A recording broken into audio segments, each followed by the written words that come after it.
मान्य सदस्यहरू, सभामुख महोदय, मितर ब्याजी पीडितको समस्या आजको होइन, दशकौं पुरानो हो। यो अवधिमा धेरै सरकार र धेरै मन्त्रीहरू भए। वर्तमान गृहमन्त्रीको यो दोस्रो कार्यकालमा मितर ब्याजीको समस्या समाधान गर्न आयोग गठन गर्ने कुरा बाहिर आयो। मितर ब्याजीको समस्या समाधान गर्नको निम्ति मितर ब्याजीले लगानी गरेको रकम राष्ट्रियकरण गर्नुपर्छ र पीडितलाई पूर्ण रूपले छुटकारा दिनुपर्छ।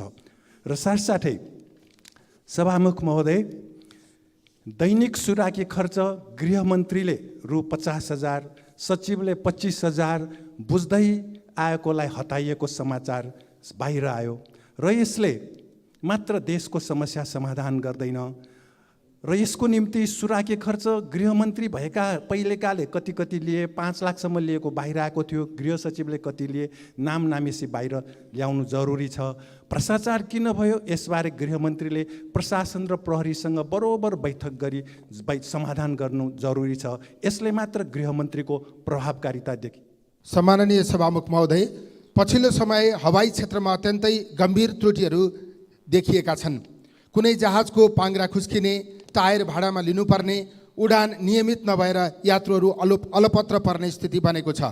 हिजो मात्रै नेपाल वायु सेवा निगमको विमान दुबईबाट काठमाडौँ उड्नै लाग्दा को पाइलटलाई पखाला चलेपछि 543 यात्रु अलपत्र परे। पछिल्ला रिपोर्टले प्रष्ट भन्छन् नेपालमा हवाई दुर्घटनाका पछाडि इन्जिनले काम नगरेको जस्ता यान्त्रिक कारणभन्दा व्यवस्थापकीय पक्षमा चुक्दा बढी दुर्घटनाहरू हुन्छन्। तर सम्बन्धित निकायको नेतृत्व यस विषयमा बेखबर जस्तै छ।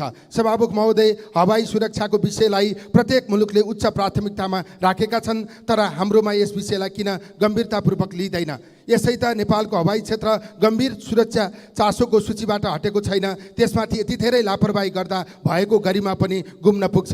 त्यसैले यस सम्मानित संसद मार्फत म सरकारलाई आग्रह गर्न चाहन्छु, हवाई क्षेत्रमा देखिएका समस्यालाई गम्भीरतापूर्वक लिइयोस्, उचित व्यवस्थापनका लागि दिगो समाधान खोजियोस्। गएको बर्सातमा दुल्लु नगरपालिका वार्ड नम्बर 2, 6, 9 र 12मा पुरै गाउँको जमिन भासी चिरा परी बस्ती नै विस्थापित भएको छ। विस्थापितहरूलाई राहत उपलब्ध गराई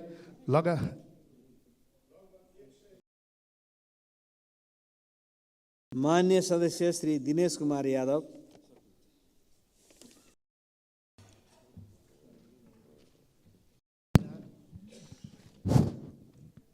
सभामुख महोदय, आज शून्य समयको पहिलो दिन म सप्तरी जिल्ला क्षेत्र नम्बर 3 बाट निर्वाचित भएर आएको छु र निर्वाचित गराउने सम्पूर्ण आम नागरिक र जनतामा म आभार व्यक्त गर्न चाहन्छु।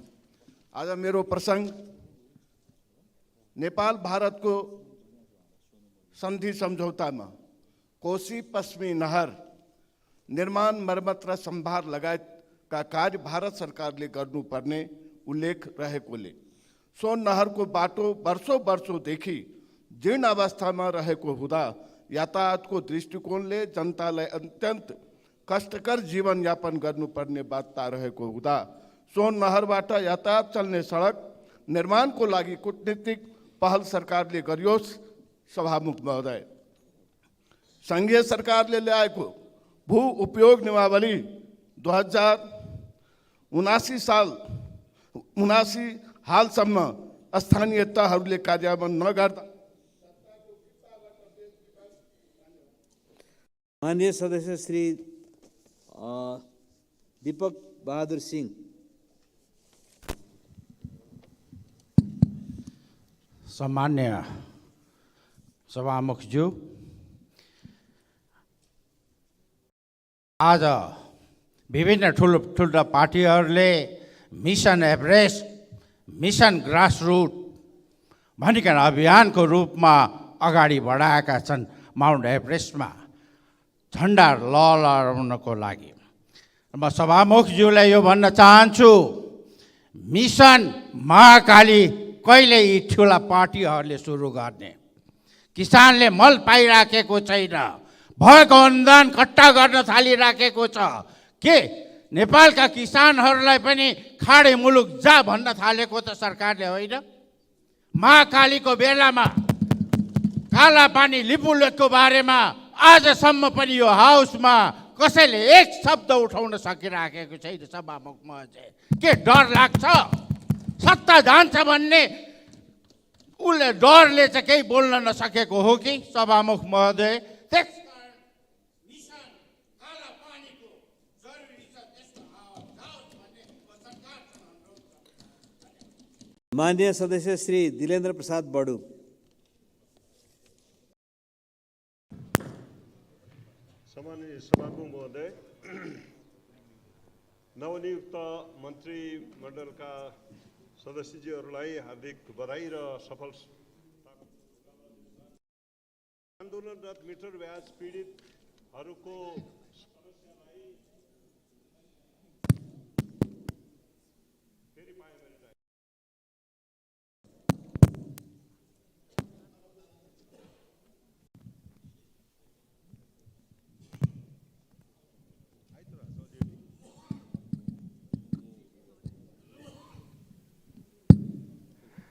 सम्माननीय सभामुख महोदय, नवनियुक्त मन्त्रीजीहरूलाई एकमुष्ट बधाई र सफलताको कामना दिन चाहन्छु। आन्दोलनरत मिटर ब्याजी पीडितहरूसित पछिल्लो पटक सम्झौता सरकारले गरेको छ। त्यस अनुरूप पनि यो कसुरलाई मानवता विरुद्धको गम्भीर वित्तीय अपराधको रूपमा परिभाषित गरेर नयाँ कानुन यस संसदमा छिटोभन्दा छिटो प्रस्तुत गरोस्, सरकारले यो माग गर्न चाहन्छु। र हालका केही दिन यता देशका विभिन्न भागहरूमा कोरोनाको नयाँ भेरिएन्टहरूको सङ्क्रमण बढ्दो गइरहेको जानकारीमा आइरहेको छ। यसको अवस्था के हो, यसको रोकथाम र यसको उपचारका निमित्त सरकारको कार्यनीति र कार्यक्रम के छ, यसबारेमा पनि सरकारले संसदमा जानकारी गराओस्, यो माग गर्दछु। हस्, धन्यवाद। माननीय सदस्य श्री दुर्गा राई।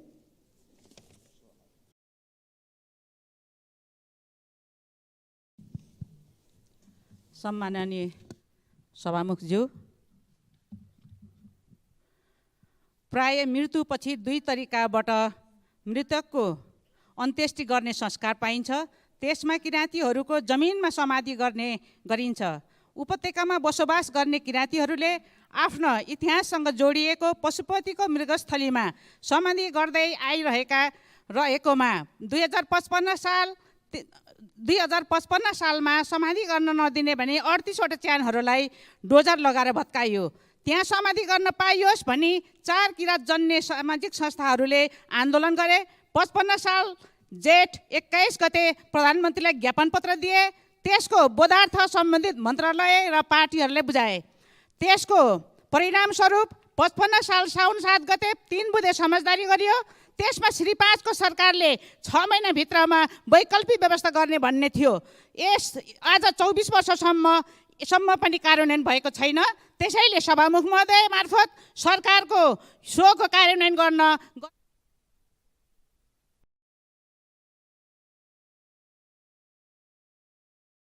माननीय सदस्य श्री देवेन्द्र पौडेल।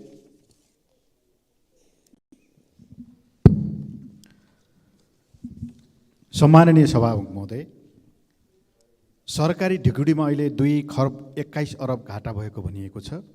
मुद्रास्फीति 7.88% पुगेको छ। सहकारीका बचतकर्ता भागाभाग छन्, बैङ्कका बचतकर्ताहरू पनि भागाभाग छन्, व्यवसायीहरू आतङ्कित छन्। ब्याज दर सिङ्गल डिजिटमा ल्याउने भनिएको कुरा पनि त्यत्तिकै हराएको छ। पुँजी कहाँ पलायन भयो, विदेश गयो कि घर घरमा नोट राखिएको छ कि, यसको तुरुन्त तत्काल खोजी गरियोस्।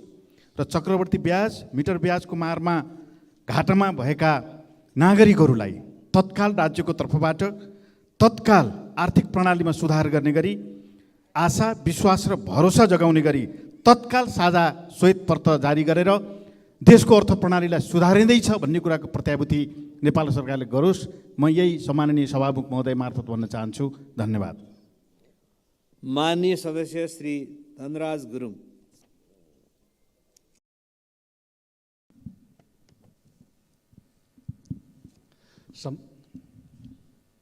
सम्माननीय सभामुख महोदय, सिद्धार्थ राजमार्गले सुन्दर नगरी पोखरा र गौतम बुद्धको जन्मभूमि लुम्बिनीलाई जोड्दछ।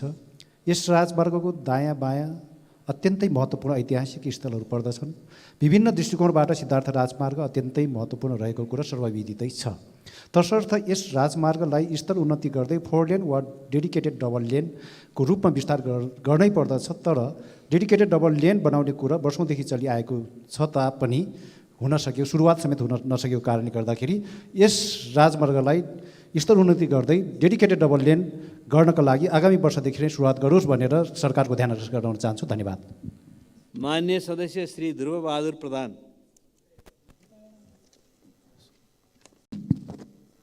सम्मान्य सभामुख महोदय, सुस्ताबासी टापुमा नाकाबन्दीको बेला अत्यन्त कष्ट भोगे। अहिले पनि नारायणी नदीको जोखिमपूर्ण यात्रा तय गरी जीवन निर्वाह गर्नु परेको छ। नेपाली भूभागलाई सुरक्षित राख्ने जनता सुरक्षाको घेरामा बन्धक भई बस्नु परेको छ। 2072 सालमा 1571 मिटर मल्टिस्प्यान झुलुङ्गे पुल 7 वर्ष भइसक्दा पनि निर्माण कम्पनीले पुरा गर्न सकेको छैन। 30 करोड लागतमा त्रिशुली आश्रय जोइन्ट भेन्चरको ठेक्का पुनः म्याद थपिएको छ। नेपाली भूभागलाई जोड्ने सुगम हुने योजनालाई दुराशयपूर्ण तरिकाले ढिलाइ गरेको भए ठेकदार कम्पनी र अनुगमनकर्तालाई कडा कारबाही गरियोस्। सुस्तामै 3 वर्ष भइसक्दा पनि जनता आवासको 150 घर पुरा नभई अल्पत्र परेकोमा अविलम्ब पुरा गर्न सरकारको ध्यान जाओस्। धन्यवाद। माननीय सदस्य श्री नागिना यादव।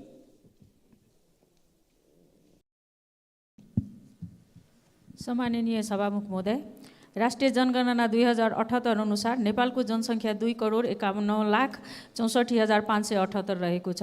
यो जनसङ्ख्या देशको अस्तित्वको लागि एक महत्त्वपूर्ण अङ्ग पनि हो। जनसङ्ख्या नभई देशको अस्तित्व रहँदैन सभामुख महोदय। त्यसैले राज्यले जति पनि विकासको योजनादेखि सामाजिक सुरक्षा का कार्यक्रमहरूमा लगानी गर्दछ त्यो पनि जनसङ्ख्या र आफ्ना देशका नागरिकका लागि गर्ने हो सभामुख महोदय। त्यसैले हरेक नीति निर्माताहरूले आफ्नो भूगोलको जनसङ्ख्याको विविध आयामहरू बारेमा जानकार भएमा तथ्यगत नीति तथ्यगत कार्यक्रम बनाएर कार्यान्वयन गर्न सक्दछन्। हाम्रो देशमा कतिपय योजनाहरू असफल हुने कारण त्यसका उपभोक्ता कति हुन् भन्ने जानकारी नहुनु हो। त्यसबाट प्रत्यक्ष रूपमा परोक्ष रूपमा समाजमा पर्ने असरबारे पूर्व अध्ययन नहुनु प्रमुख कारण पनि हुन्। त्यसैले सभामुख महोदय, अब योजना बन्दैछ, बजेट पनि बन्दैछ। त्यसकारण अहिले जुन जनगणना 2078 भएको छ, जुन चाहिँ प्रदेशको हिसाबले नगर और गाउँपालिका। मान्य सदस्य श्री निशा डाङ्गी।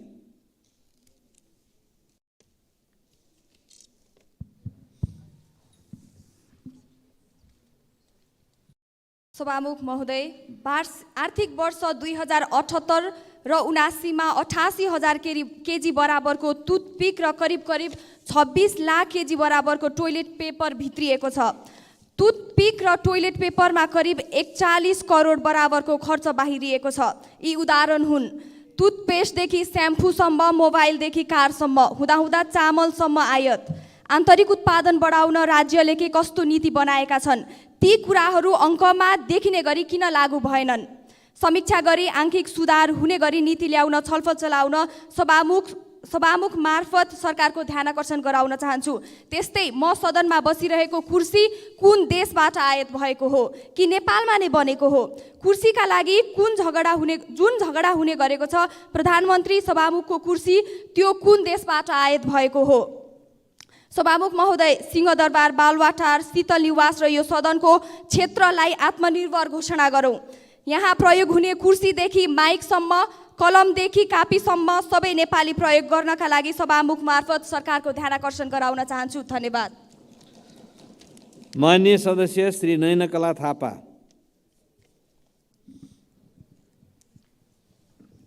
सम्मान्य सभामुखज्यू, संविधानको धारा 38 उपधारा 4 मा राज्यका सबै निकायमा महिलालाई समानुपातिक समावेशी सिद्धान्तको आधारमा सहभागी हुने हक हुनेछ भन्ने स्पष्ट व्यवस्था गरिएको छ। तर संविधानको धारा 70 मा यस संविधान बमोजिम राष्ट्रपति र उपराष्ट्रपतिको निर्वाचन फरक फरक लिङ्ग वा समुदायको प्रतिनिधित्व हुने गरी गर्नुपर्दछ भन्ने उल्लेख छ। उपरोक्त धाराहरू अन्तर्विरोधी हुन गएको तथ्य विगतको निर्वाचनले पुष्टि गरेको छ र पुरुषको एकाधिकारलाई स्थापित गरेको छ। उक्त धारामा उल्लेखित उक्त धारा 70 संशोधन गर्न अनिवार्य हुन गएको छ। उक्त धारामा उल्लेखित फरक फरक लिङ्ग वा समुदायको सट्टा फरक फरक लिङ्ग र समुदाय भन्ने वाक्यांश राख्नु पर्दछ। म सम्माननीय सभामुख मार्फत यस गरिमामय सदनमा गम्भीर ध्यानाकर्षण गराउन चाहन्छु। धन्यवाद। मान्य सदस्य श्री पदम गिरी। सम्माननीय सभामुख महोदय, राष्ट्रिय गौरवको आयोजना कालीगण्डकी करिडोर अन्तर्गत मालढुङ्गा बेनी 13 किलोमिटर सडक निर्माणाधीन अवस्थामा छ। सर्वोच्च अदालतले कालीगण्डकीबाट नदीजन्य पदार्थ उत्खनन नगर्न आदेश दिएको कारण देखाउँदै निर्माण व्यवसायले काम रोकेर बसेको अवस्था छ। प्रत्येक दिन हजारौँ यात्रुहरू आवत जावत गर्ने उक्त सडक अत्यन्तै जोखिमपूर्ण अवस्थामा रहेको र वर्षातको समयसम्म सडक निर्माण कार्य नहुने हो भने उक्त सडक दुर्घटनाको कारण बन्न सक्ने निश्चित प्राय छ। यसतर्फ सरकार र सम्बन्धित पक्षको गम्भीरतापूर्वक ध्यानाकर्षण गर्न चाहन्छु। धन्यवाद। मान्य सदस्य श्री पुष्पबहादुर शाह। सम्माननीय सभामुख महोदय, 2058 साल फागुन 4 गते तत्कालीन विद्रोही पक्षले अछाम मङ्गलसेनमा आक्रमण गर्दा अछाम दरबार लगायत अधिकांश सरकारी कार्यालयहरू ध्वस्त पारिएका थिए। त्यसमध्येको निर्माण हुन बाँकी अछामी जनताको आस्थाको धरोहर ऐतिहासिक र पुरातात्विक सम्पदा अछाम दरबार 15 वर्षसम्म पनि निर्माण हुन नसक्नु अछामी जनताका लागि दुःखद हो। 2065 सालमा ठेक्का लागेको अछाम दरबार 15 वर्ष लाग्दा पनि निर्माण सम्पन्न हुन नसक्नुको कारण के हो? ठेकेदारले के कति कारणले निर्माण कार्य रोकेका छन्? यसमा राज्य किन मौन छ? यसमा छानबिन होस्। अछाम दरबारको निर्माण कार्य तत्काल सम्पन्न गर्नका लागि सभामुख मार्फत सरकारको ध्यान आकर्षण गर्न चाहन्छु। मान्य सदस्य श्री बद्री प्रसाद पाण्डे। सम्मान्य सभामुखज्यू, हिउँदभरि देशका विभिन्न भागहरूमा भूकम्पका साना ठुला धक्का गएका छन्, जसले गर्दा जनधनको क्षति भएको छ। त्यति मात्रै होइन, जमिन चिराचिरा परेको छ। अब यो केही समय हावाहुरी चल्नेछ। हावाहुरीले रुखहरू ढल्ने, छानाहरू उड्ने लगायतका विपत्ति पनि हामीले बेहोर्नु पर्नेछ। त्यसको लगत्तै पछि मनसुन सुरु हुनेछ। भूकम्पले चिराचिरा पारेका जमिन र भीषण वर्षाले थप क्षति बेहोर्नु पर्नेछ, बाढी पहिरो बेहोर्नु पर्नेछ। हाम्रो सरकारको सम्मान्य सभामुख मार्फत गम्भीर ध्यानाकर्षण गर्न चाहन्छु। म यो छेपारोको जस्तो कथा, रातभरि चिसो भएपछि तातो घर बनाउँछु भन्ने कथा, दिनभरि तातो घाममा आराम लिएर दिन बितेको थाहा नपाउने, फेरि अर्को रातमा पुग्नु पर्ने त्यो कथा नदोहोरियोस्। सरकारले बेलैमा पूर्व तयारी गरेर सम्भावित विपत्ति र सङ्कटबाट मुक्त हुनका लागि बनाउनु पर्ने राजमार्गहरू बनाउने, पुनर्निर्माण गर्ने र मर्मत। मान्य सदस्य श्री वासुदेव घिमिरे।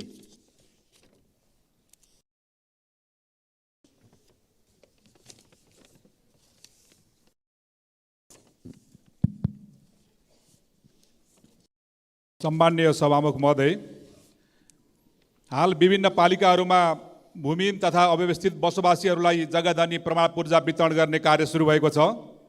तर पूर्जा प्राप्त गर्दा लाग्ने चर्को राजस्वको कारणले अव्यवस्थित बसोबासीहरू खुसी हुने भन्दा अन्यलमा परेका छन्। सभामुख महोदय, नागरिकले आफ्नो जग्गा जसले 40-50 वर्षबाटै हकभोग गर्दै आएका छन्, जुन स्थानमा आज भौतिक पूर्वाधार सहितको बस्ती निर्माण भएको छ, आज नागरिकले त्यो जमिन सरकारलाई चर्को राजस्व भुक्तान गरी खरिद गर्न पर्ने अवस्था सिर्जना भएको छ। कतिपय स्थानमा त तोकेको राजस्व हालको पूर्जावाला जग्गाको बजार मूल्यभन्दा दोब्बर बढी भएको जनगुनासो आएको हुँदा 10 वर्षसम्म किनबेच गर्न पनि नपाउने र राजस्व समेत अत्यधिक भुक्तान गर्न पर्ने कारणले भूमि आयोगले पूर्जा लिन सूचना गर्दा समेत नागरिक नगएको परिस्थिति निर्माण भएको हुँदा तत्काल राजस्व पुनरावलोकन गरी सहज ढङ्गले अव्यवस्थित बसोबासी तथा भूमिहीनहरूलाई पूर्जा वितरण कार्य गर्न सभामुख मार्फत सरकारलाई माग गर्दछु। धन्यवाद। मान्य सदस्यहरू, शून्य समयमा मान्य सदस्यहरूले बोल्ने क्रम यही समाप्त हुन्छ।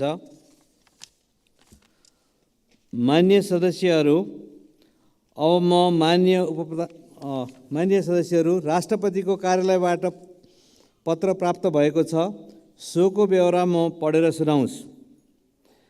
सम्माननीय राष्ट्रपति श्री रामचन्द्र पौडेलज्यूले सम्माननीय प्रधानमन्त्री श्री पुष्पकमल दाहाल प्रचण्डज्यूको नेतृत्वमा मिति 2079 9/11 गते गठित मौजुदा मन्त्री परिषदमा नेपालको संविधानको धारा 76 को उपधारा 9 बमोजिम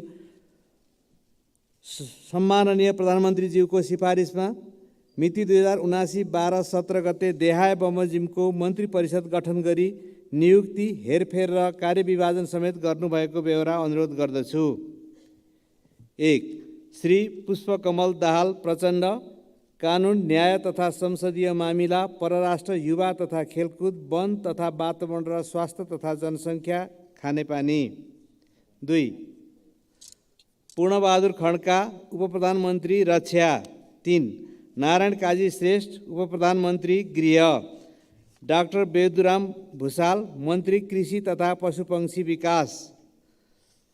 5. अशोक कुमार राई, मन्त्री शिक्षा, विज्ञान तथा प्रविधि। 6. श्री शरद सिंह भण्डारी, मन्त्री श्रम, रोजगार तथा सामाजिक सुरक्षा। 7. डाक्टर प्रकाश शरण महत, मन्त्री अर्थ। 9. श्री महेन्द्र राय यादव, मन्त्री महिला, बाल बालिका तथा ज्येष्ठ नागरिक। 9. शक्तिबहादुर बस्नेत, मन्त्री ऊर्जा, जलस्रोत तथा सिँचाइ। 10. श्री रेखा शर्मा, मन्त्री सञ्चार तथा सूचना प्रविधि। 11. श्री सुदन किराँती, मन्त्री संस्कृति, पर्यटन तथा नागरिक उड्डयन। 12. अमनलाल मोदी, मन्त्री सङ्घीय मामिला तथा सामान्य प्रशासन। 13. श्री प्रकाश ज्वाला, मन्त्री भौतिक पूर्वाधार तथा यातायात। 14. श्री रञ्जिता श्रेष्ठ, मन्त्री भूमि व्यवस्था, सहकारी तथा गरिबी निवारण। 15. श्री रमेश रिजाल, मन्त्री उद्योग, वाणिज्य तथा आपूर्ति। 16. श्री सीता गुरुङ, मन्त्री सहरी विकास। 17. श्री सुशीला शिरपाली ठकुरी, राज्य मन्त्री संस्कृति, पर्यटन तथा नागरिक उड्डयन। यादव प्रसाद कोइराला, सचिव। मिति 2079 12 17 गते।